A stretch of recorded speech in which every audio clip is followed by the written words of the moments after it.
बिस्मिल्लाहिर्रहमानिर्रहीम एंड अस्सलाम वालेकुम। Welcome back to another video. तो आज जो डिस्कस करनी है चीज़ वो है एक बेसिकली स्टोरी जो कि रिसेंटली हमारे साथ हुई थी और वो था एक फ्रॉड का केस। तो मैंने सोचा कि इस बारे में थोड़ा डिस्कस कर लें और क्योंकि इस तरह का पहले एक्सपोज नहीं किया हुआ, क्योंकि अगर ये हमारे साथ हुआ है तो इस तरह का कोई पहले काम हुआ था या यूट्यूब पर पढ़ा था या इस तरह की कोई स्टोरी हमारे सामने इस पेज के बारे में होती तो हम भी इससे बच जाते या हम भी इसमें ट्रस्ट वगैरह ना होता। तो बस यही था कि वो ये जो सारा काम हमारे साथ हो गया, तो मैंने सोचा कि इस पे एक डिटेल्ड वीडियो बनाता हूँ ताकि अगर इससे हमें थोड़ा सा नुकसान हुआ है तो बाकी कोई एक बंदा भी अगर इससे बच जाएगा इस नुकसान से, तो इस वीडियो का मकसद पूरा हो जाएगा। तो ये कैसे हुआ और क्या क्या चीज़ें हुई तो मैं ये बताता हूँ। कुछ दिनों पहले की बात है जबकि मैं फेसबुक की न्यूज़ फीड को स्क्रॉल कर रहा था और मुझे एक स्पॉन्सर्ड पेज नज़र आया जिसका नाम था मोबाइल ऑन इंस्टॉलमेंट्स इन पाकिस्तान। तो क्योंकि हम वैसे भी स्टूडेंट्स हैं और इस तरह के जब पेज वगैरह हो जाता है मोबाइल, और जिसको मोबाइल का बहुत ज़्यादा शौक हो वो तो चाहेगा कि जल्दी जल्दी मैं खोलूँ और इसको देखूँ कि क्या है।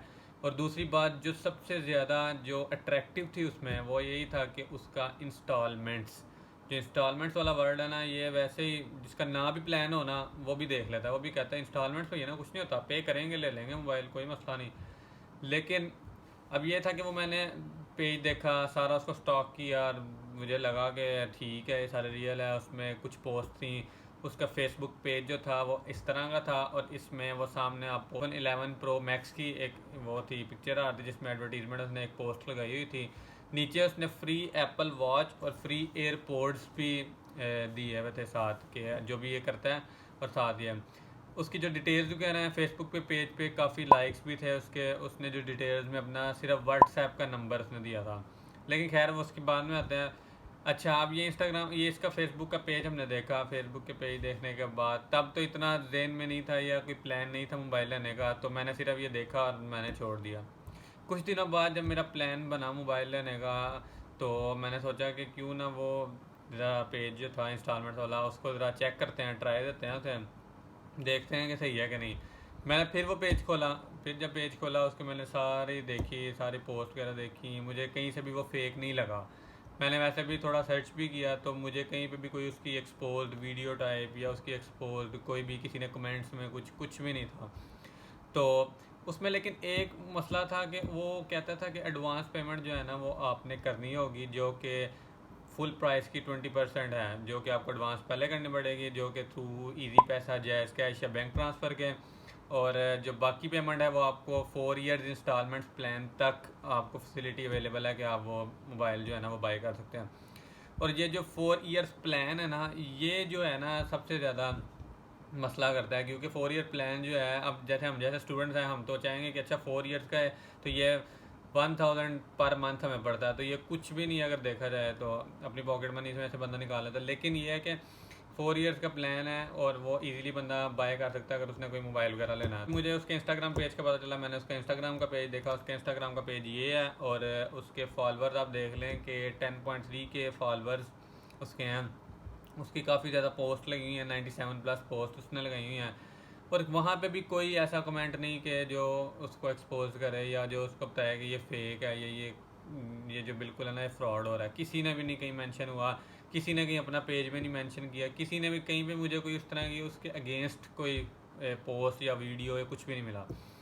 तो अब मेरा जहन वैसे भी क्योंकि था मोबाइल चेंज करने का, तो मेरा प्लान बना के मैं इसको चेक कर लेता हूँ।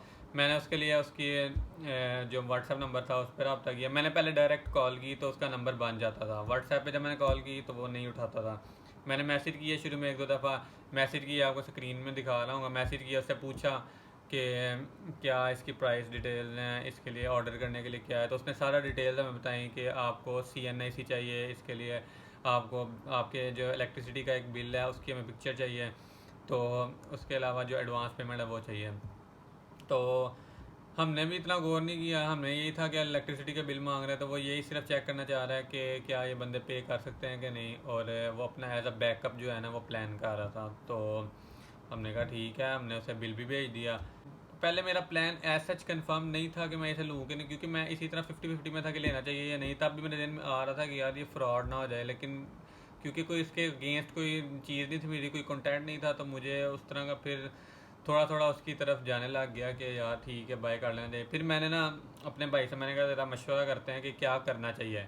तो मैंने अपने भाई से पूछा कि क्या करना चाहिए, ये मोबाइल है इंस्टॉलमेंट पे मिल रहा है, तो साथ फ्री एप्पल वॉच है, फ्री एयरपोर्ट्स हैं, तो क्या करना चाहिए। उसने कहा कि गिव इट अ ट्राई, एक ट्राई कर लेते हैं। तो क्योंकि उसने कहा रिस्क लेना चाहिए, रिस्क टेकर, कहते हैं एंटरप्रेन्योर बनो, रिस्क लो, ट्राई करो। मैंने भी कहा बस ठीक है करते हैं, ट्राई करते हैं। ट्राई करने के लिए हमने क्या किया, उससे रब्ता किया, उससे डिटेल्स मांगी, बैंक डिटेल्स, उससे पूछा कि कितनी पेमेंट हमें पहले करनी पड़ेगी। उसने कहा कि आपका ये जो मोबाइल है ना आईफोन एक्स 256 GB वाइट, ये आपको पड़ रहा है 1 लाख प्लस में है, तो आपको उसकी 20% पेमेंट करनी पड़ेगी एडवांस में, तो वो तकरीबन राउंड अबाउट 25,000 के पड़ रही थी। तो क्योंकि हमारा आईफोन एक्स हमने कहा कि लेना है ना भाई, तो आईफोन एक्स लेना है 256 GB, छोटे मोटे नहीं, 32 GB 64 GB, ये तो कुछ भी नहीं है। तो बच्चे मम्मी डैडी बच्चे जो होते हैं ना वो लेते हैं। हमने कहा लेना है तो आईफोन एक्स 256 GB लेना है, और वो भी वाइट में, ब्लैक में नहीं मज़ा आता, वाइट में। हमें क्या पता था कि वो 32 GB भी नहीं आना। तो खैर हमने उससे पूछा, उसने कहा कि आपका 25 के राउंड अबाउट जो है ना वो आपकी पेमेंट बन रही है एडवांस। तो हमने कहा हम तो इतना ज़्यादा पे नहीं कर सकते। हमने उसे कहा कम करें तो हम फिर आपको पे कर देंगे। उसने कहा क्या ठीक है आप 15,000 पे कर दें। हमने कहा ठीक है 15,000 ठीक है हम कर देंगे। लेकिन फिर हमने उस पॉइंट पे फिर मैंने सोचा कि मैंने कहा यार ये फ्रॉड ना हो जाए, ये ना हो कि ये जो है ना सारे पैसे पड़ जाएँ तो नुकसान हो जाए 15,000 का। तो हमने क्या किया, हमने ना उसमें 2 बंदे और इन्वॉल्व किया। अब हमने अपने दोस्त से पूछा कि यार क्या ये एक आईफोन है, उसको भी मोबाइलों का शौक है, मैंने उससे पूछा कि यार क्या ये लेना चाहिए कि नहीं। उसने कहा कि ठीक है ट्राई कर लेते हैं, तो सारों पे डिवाइड हो जाएगा अगर इन केस लॉस हो जाता है या फ्रॉड हो जाता है हमारे साथ। हमने कहा ठीक है। हमने 2 बंदों को और इन्वॉल्व किया, पर बंदा 4,000 आ रहा था। हमने कहा चलो उससे तो कम है, 7,500 जो पर बंदा पहले था उससे चलो थोड़ा सा कम है। तो हमने कहा ठीक है कर देते हैं। हमने उससे बैंक डिटेल मांगी। जब उससे बैंक डिटेल मांगी तो वहाँ पे उसने बैंक डिटेल जो भेजी वो थी मिस यास्मीन के नाम पे। बैंक अल्फला का वो अकाउंट था, मिस यास्मीन के नाम से था। तो उधर से भी हमें अंदाज़ा नहीं हुआ कि यार ये किसी फीमेल के नाम पे है, तो हमें एक दफ़ा वेरीफाई कर लेना चाहिए कि क्या ये वाकई रियल है या फेक है।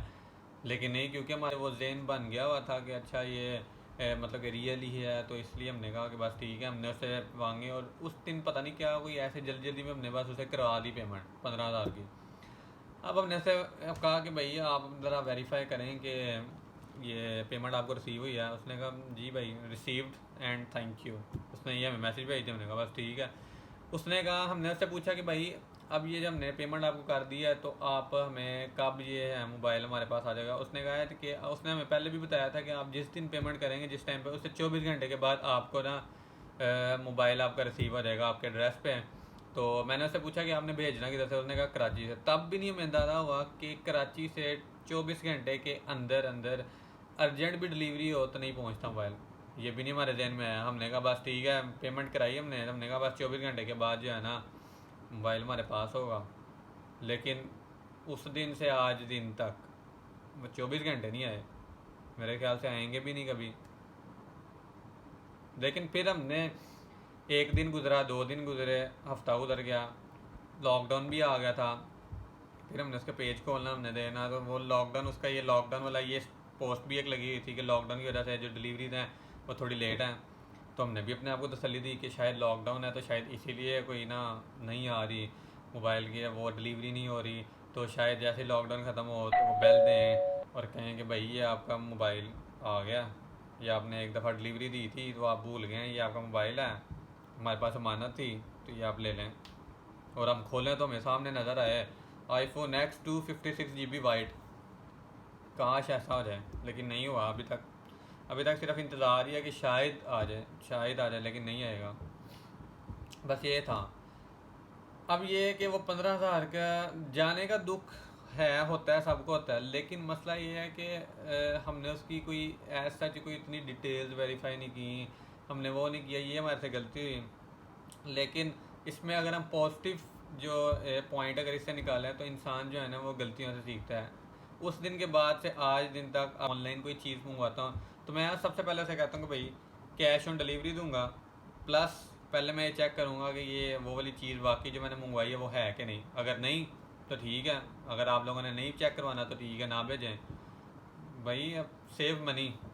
तो अब ये कि अब इसमें जो मेरी वीडियो बनाने का मकसद ये था कि एक तो पेज को मैं ज़रा थोड़ा सा एक्सपोज कर दूँ ताकि कुछ लोगों को पता चल जाए।